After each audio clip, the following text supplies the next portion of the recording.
Selamat siang anak-anak. Sekarang kita akan belajar IPA di jam kedua ini bersama dengan Ibu Teli, dan kita akan belajar di tema 1, indahnya kebersamaan, dan subtema 2, kebersamaan dalam keberagaman. Baik anak-anak, cara menghasilkan bunyi pada benda ada bermacam-macam ya. Kenapa? Karena bunyi itu kan apa yang bisa kita dengar. Nah, kemudian sumber bunyi adalah sebuah benda yang dapat menghasilkan bunyi. Jadi ada sumbernya, dan itu dihasilkan oleh sumber untuk dapat menghasilkan bunyi. Kita bisa mendengar ya, misalnya kita bilang A, B, C begitu. Nah, kita bisa dengarkan. Bunyi dihasilkan oleh benda yang bergetar. Kita bicara pun itu juga menimbulkan getaran yang menghasilkan sebuah bunyi ya. Dan kemudian salah satunya itu musik ya. Alat musik itu bisa menimbulkan bunyi, contohnya piano. Bagaimana caranya piano berbunyi? Saat touch ditekan akan menghasilkan bunyi. Nih lihat ya, mereka menekan touch dari piano itu dan menghasilkan bunyi. Dan kemudian contoh sumber bunyi itu seperti tadi yang Ibu sampaikan adalah alat musik ya, biola juga. Senar biola digesekkan menghasilkan bunyi. Bunyi dihasilkan dari benda yang bergetar nih, biola. Jadi piano, biola itu adalah contoh alat musik. Dan selanjutnya adalah marakas. Marakas itu yang digoyang-goyang tuh ya, yang kayak seperti ini. Nih, ada butiran-butiran di dalamnya, dan butiran dalam marakas saling bertumbukan sehingga menghasilkan bunyi ya. Ada getarannya dan akhirnya menghasilkan bunyi. Lalu kemudian bunyi itu kita dengar. Jadi pendengaran manusia itulah yang mendengar sumber bunyi tersebut. Telinga merupakan salah satu panca indera. Kalian tahu panca indera kita ada 5 ya. Panca itu 5 ya. Dan salah satunya itu adalah telinga. Kalian pasti sudah tahu panca indera kita itu apa-apa saja. Dan fungsi telinga yaitu sebagai alat pendengaran, alat keseimbangan tubuh ya. Makanya kalau orang mukul di belakang telinga itu terkadang orang itu bisa pingsan karena keseimbangan tubuh itu ada di bagian telinga. Dan telinga itu terbagi menjadi 3 bagian, yaitu telinga luar, telinga tengah, dan telinga dalam. Nih bagian-bagiannya ya. Nih telinganya ya. Ini telinga dan dibagi menjadi telinga bagian luar, nih yang daun-daun telinga ini, telinga tengah dan telinga dalam. Nanti kalian pasti akan mendengarkan dan melihat penjelasan Ibu. Telinga luar. Nih telinga luar, telinga yang di bagian luar tuh yang kalian bisa pegang-pegang tuh telinga ya. Telinga luar itu terdiri dari daun telinga. Daun telinga ini tersusun dari tulang rawan. Coba kalian pegang tuh, kalian bisa putar-putar telinga kalian itu karena terdiri dari tulang rawan. Daun telinga berfungsi untuk menangkap getaran bunyi. Dan yang kedua adalah lubang telinga. Kalau kalian lihat ada lubangnya itu. Nah, semua orang kan punya lubang telinga, nggak ada yang tertutup. Kalau tertutup nggak bisa masuk itu getaran telinganya. Terletak di pangkal daun telinga. Lubang telinga berfungsi sebagai tempat masuknya bunyi ke dalam telinga. Bagus. Liang telinga itu adalah saluran pendengaran. Apa fungsinya? Fungsinya adalah meneruskan bunyi ke telinga tengah. Jadi dari daun telinga ditangkap getarannya, masuk ke lubang telinga, lalu tiba di liang telinga, dan liang telinga ini akan meneruskan. Jadi semua orang punya liang telinga ya, ke telinga bagian tengah. Dan pada liang telinga terdapat rambut halusnya, ada bulu-bulu telinga itu. Apa fungsinya? Fungsinya adalah untuk menghalangi debu dan air yang masuk ke telinga, karena itu akan merusak gendang telinga dan orang bisa menjadi tuli. Makanya kalau kadang-kadang kita mandi termasuk air itu kan kayak nggak enak. Nah itu dia sudah ada di liang telinga dan itu dihalangi supaya tidak masuk ke dalam telinga bagian dalam ya. Lalu kemudian telinga tengah.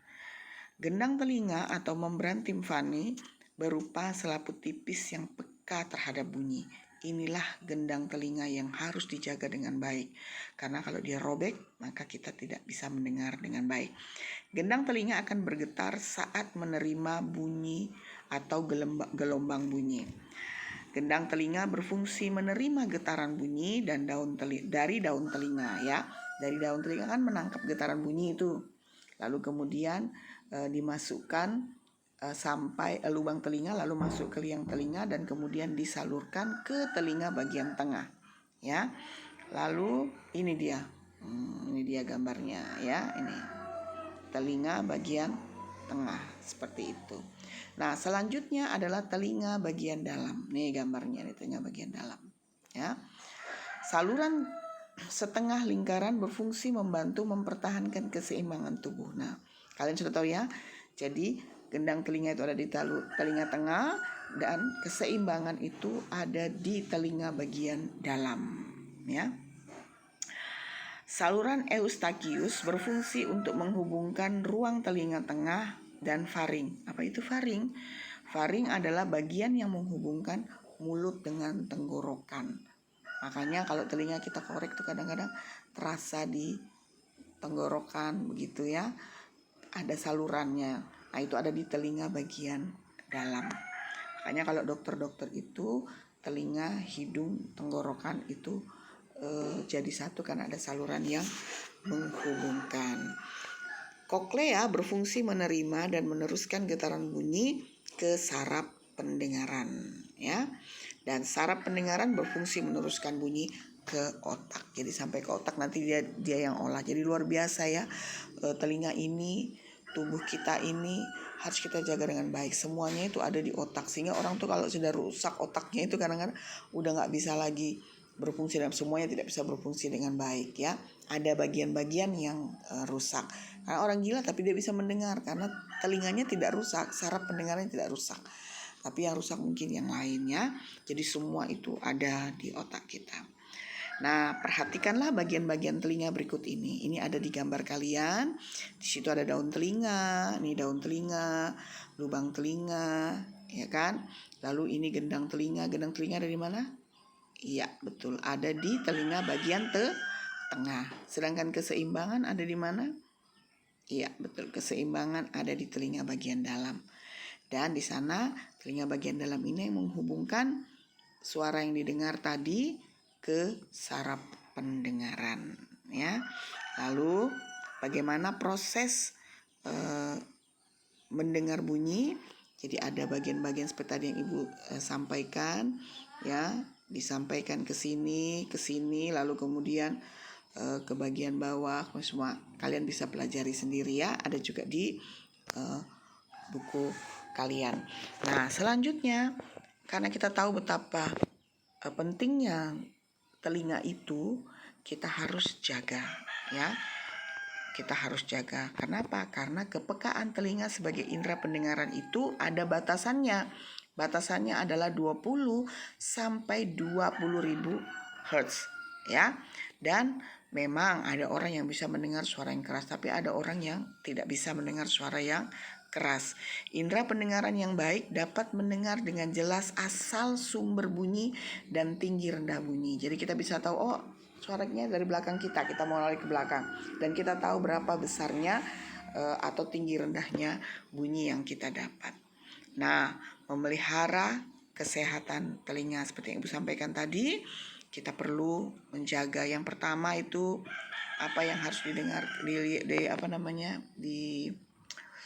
diketahui, kita harus membersihkan telinga kita yang bagian luar ya. Lalu kemudian jangan dikorek-korek sampai ke dalam, karena itu akan, karena kan telinga bagian itu kan kalau kita korek telinga tidak mungkin sampai ke dalam ya. Kadang ada kan anak-anak yang main-main terus korek telinga atau cotton bud itu sampai berdarah, itu artinya gendang telinganya, karena bagian tengah tuh nggak boleh terkorek. Kalau kita membersihkan pakai cotton bud itu kan mendorong kotoran ke dalam. Kalau misalnya udah penuh kotoran itu, kita pergi ke dokter THT.